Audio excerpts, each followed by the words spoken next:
If you're not proactively documenting and tracking risks, you risk derailing your projects and failing, no pun intended. I've seen it happen way too many times. So in this video, I'm going to show you how to create a risk register in Google Sheets. Now, this is a simple system that I've developed, refined, and used across hundreds of projects over 15 years in my role as a project manager. And if you do want to skip the build, then I have made this pre-built, pre-optimized template available. The first link in the description is for you. So let me now walk you through exactly how to build this and everything you're going to want to capture as part of this process.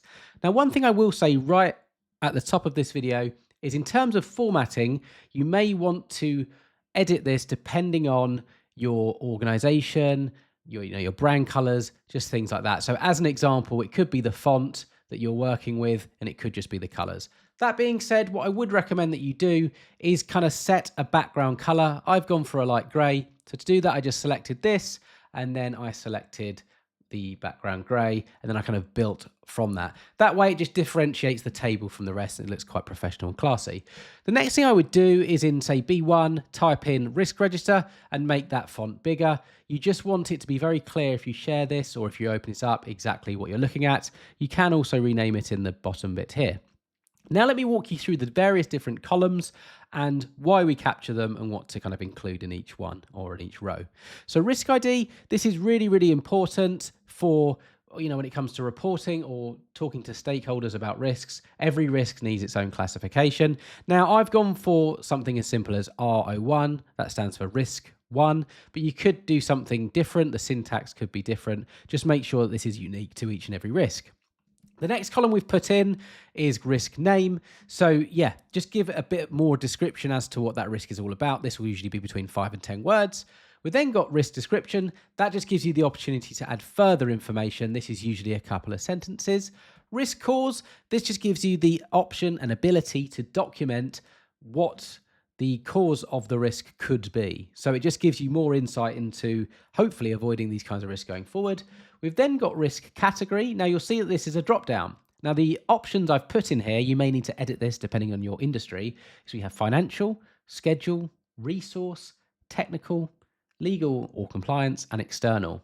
Now to set up this drop down, all I essentially did was I selected the range, right click, and then I scrolled down to drop down. Now, once I'd done that, you'll see here applied to the range from F4 through to F13. This is obviously drop down. And then I just plugged these in one by one. And if we wanted to add another item, we could just hit that button and then type it in. Now, you've noticed I've left these colors as gray by default, but if we wanted to, we could kind of assign different colors to different risk categories. So as an example, financial could be blue. We could have schedule as yellow, etc. You may want to do that, you may not. So that's what we set up there as the drop down. Project. Now this enables you to enter the name of the project that the risk is kind of assigned to or part of, if you like. It may be that you want a risk register per project. So this may not be relevant to you, but if you're working across multiple projects, as an example, project alpha, project beta, this would enable you to put all of your risks in one place. So that's just an example. Now the next three columns are really important. Now these are set up as drop downs as well. So the first is the impact level. Now you'll see we have a different range here, and I'll show you the key in a second. We've put 1 through to 5, and I set this up as a drop down, right click, drop down, and I'll just put those in there like that. So for impact, we've got 1 through to 5. Probability is exactly the same. 1 through to 5. And what we can do by documenting the impact and the probability level is that we can assign a priority level. Now, the way this has been set up, if you look in here, it's a simple look at the impact level and times it by the probability level. And the greater the number, the higher the priority we need to give it. And I've set up some conditional formatting. So to do that, I selected J4 through to J13. I then right-clicked, I went to View More Cell Actions, and then I clicked on Conditional Formatting. Now I've set up these different rules here. Basically what this is saying, and it goes back to the key that I've got set up here in a separate tab. So it's risk impact versus probability. If the number is 5 or under, it's green. If it's between 6 and 12, it's yellow. If it's between 13 and 20, it's orange. And if it's actually is 21 plus, actually, then it's red. So if we go back here, so as an example, if I put in 3 and I put in 2, then that will give us that orange based on the rule. If I put in 5 by 4, there you go. And if I put 5 by 5, then it goes in like that. In fact, that rule is slightly off. I've made a mistake here because that should be red. So what I need to do then is, here we go, need to change this to red. But you know what? That gives us a nice chance to just review these again, always test them. There we go. So let's go back to the rules.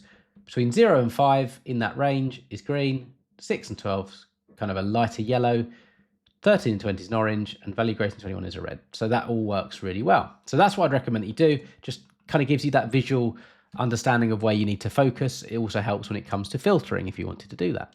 The next column I put in is escalation required. This is a simple no, yes drop down. So again, you just select all of the cells where you want the drop down to apply, right click, hit drop down, and then you just specify as an item.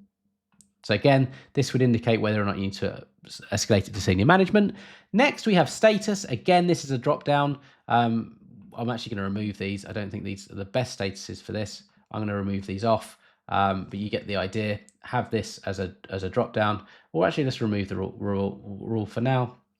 And you could put whatever status makes sense for each risk. It could be, in progress, no longer required. You get the idea.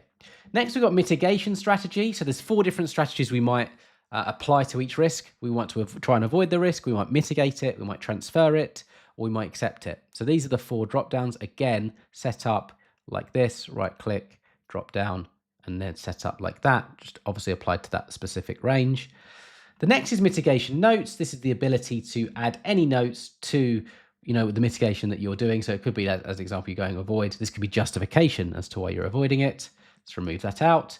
Next, we have owner. So you can assign someone to be in charge of managing that risk. We've got date identified. When did this risk get on our radar? Review date, last reviewed. When was it last reviewed? So you can just put some dates in here. And then date closed. When was that risk no longer being worked on, managed, etc. So that's the table. In terms of formatting, all I've kind of done here is I've kind of made each header each header kind of a darker gray compared to the background, just differentiate it. I've bolded, I've also kind of centered, and I've also put some kind of like a table view, so it looks like so as an example, some bordering, so it looks like a kind of neat table. So that's the formatting. Now, the other thing I want to quickly show you is the key. So this is basically an illustration of how we get to the various different kind of color schema system. It's like the equivalent of this. So a 5 by 5 gives you 25. So it just shows you visually what numbers would create the different kind of priority level, if that makes sense.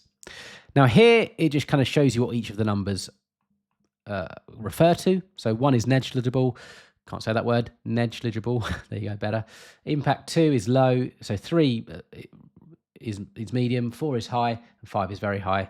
And then in terms of probability, 1 is improbable, 2 is remote, 3 is fairly likely, 4 is probable, and 5 is very likely. So this is just kind of more information which pertains back to these 3 columns here, or particularly these 2 columns, and then how we get to this. But that is how to create a risk register in Google Sheets. It's a great template that you can now use for all your projects going forward. As I say, if you want to download this, link in the description down below. Hope it helps. Over to you. I hope you have an excellent day.